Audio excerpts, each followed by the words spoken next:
ଏବେ ଏବେ ମଧୁବାବୁ ପେନସନ୍ ଭତ୍ତାକୁ ନେଇ ଆସିଲା ଗୋଟିଏ ବହୁତ ବଡ଼ ଖୁସି ଖବର। ଆଉ କ'ଣ ଖୁସି ଖବର ଆସିଛି ଏ ଭିଡ଼ିଓ ମାଧ୍ୟମରେ ସମ୍ପୂର୍ଣ୍ଣ ଜାଣିବା। ଆଉ ଜାଣିବା ପାଇଁ ଆପଣମାନେ ଭିଡ଼ିଓଟି ପୁରା ଲାଷ୍ଟ ପର୍ଯ୍ୟନ୍ତ ଦେଖନ୍ତୁ, ସମ୍ପୂର୍ଣ୍ଣ ଜାଣିପାରିବେ କେଉଁମାନେ ଏବେ 3,500 ଟଙ୍କା ସରକାର ଦେବାକୁ ଯାଉଛନ୍ତି ଏଇ ଜୁନ୍ ମାସରେ। ଆଉ ଖୁସି ଖବର ମାନେ ଭତ୍ତାକୁ ନେଇ ଆସିଛି। ଆପଣମାନେ ଭିଡ଼ିଓଟା ପୁରା ଲାଷ୍ଟ ପର୍ଯ୍ୟନ୍ତ ଦେଖନ୍ତୁ, ସମ୍ପୂର୍ଣ୍ଣ ଜାଣିପାରିବେ। କନକ ନ୍ୟୁଜ୍ରେ ଦେଖନ୍ତୁ ଅଧିକାଂଶ ମାନେ ଦେଖିବେ ଲେଖା ହେଇଛି, ଆସନ୍ତା ଜୁନ୍ ମାସରୁ 80% ଅଧିକ ଭିନ୍ନକ୍ଷମ ଓ 80 ବର୍ଷରୁ ଅଧିକ ବୟସ୍କ ଏଣିକି 3,500 ଟଙ୍କା ଭତ୍ତା ପାଇବେ।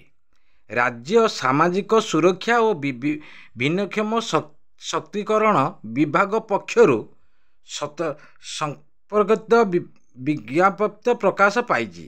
ଏଥିରେ କୁହାଯାଇଛି ଯେ ରାଜ୍ୟ ସରକାର 2025 ଜାନୁଆରୀ ଏହି ଭତ୍ତା ବୃଦ୍ଧି କରିଥିଲେ।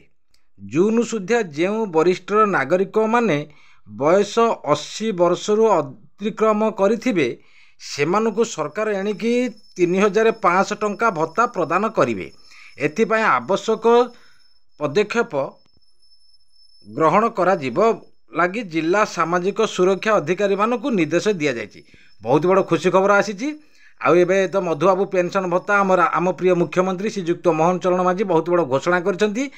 ପ୍ରତ୍ୟେକ ଯେଉଁମାନଙ୍କୁ 80%ରୁ ଭିନ୍ନକ୍ଷମ, ଦିବ୍ୟାଙ୍ଗ, ଅକ୍ଷମ, ଅସହାୟ ଏମାନଙ୍କୁ ମଧ୍ୟ ଏହି ସରକାର ଏଇ ଜୁନ୍ ମାସରୁ 3,500 ଟଙ୍କା ଦେବେ ବୋଲି ବହୁତ ବଡ଼ ଘୋଷଣା କରିଛନ୍ତି। ଆଉ ଜାନୁଆରୀ ମାସରେ ତ ଲାଗୁ କରିଥିଲେ।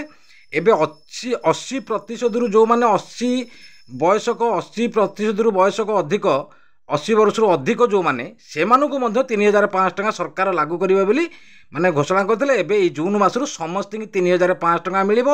ଇଲେକ୍ସନ୍ ପୂର୍ବରୁ ଆମ ପ୍ରିୟ ମୁଖ୍ୟମନ୍ତ୍ରୀ ଶ୍ରୀଯୁକ୍ତ ମୋହନ ଚରଣ ମାଝୀ ଯାହା ଘୋଷଣା କରିଥିଲେ ତାହା ସବୁ ପାଳନ କରୁଛନ୍ତି।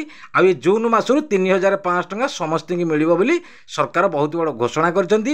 ଆମ ପ୍ରିୟ ମୁଖ୍ୟମନ୍ତ୍ରୀ ଶ୍ରୀଯୁକ୍ତ ମୋହନ ଚରଣ ମାଝୀ ଯେଉଁମାନଙ୍କୁ 80% ଦିବ୍ୟାଙ୍ଗ, ଭିନ୍ନକ୍ଷମ, ଅକ୍ଷମ ସେମାନଙ୍କ ପାଇଁ ମଧ୍ୟ 3,500 ଟଙ୍କା ଲାଗୁ କରିଥିଲେ। ଏବେ ମଧ୍ୟ ସରକାର ଏଇ ଜୁନ୍ ମାସରୁ ସମସ୍ତଙ୍କୁ ଲାଗୁ କରିବେ ବୋଲି ବହୁତ ବଡ଼ ଘୋଷଣା କରିଛନ୍ତି।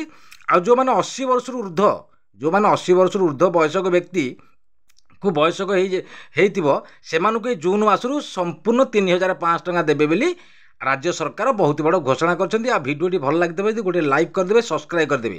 ରହିଲି, ନମସ୍କାର, ଜୟ ଜଗନ୍ନାଥ।